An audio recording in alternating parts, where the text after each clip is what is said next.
қосты.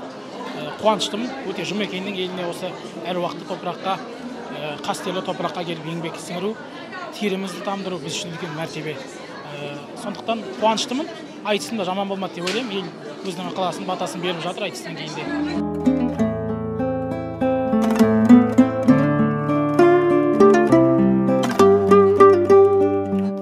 Енді айтыс деген біздің қазақтың төл өнері, біз енді шамамыз келгенше қалмауға тырысамыз. Ақындар, жас өсіп жатқан ақындарға өзіміз ризамыз. Өте жоғары деңгейде айтыс болды. Жалпы енді ақындардың бәріне ризамыз.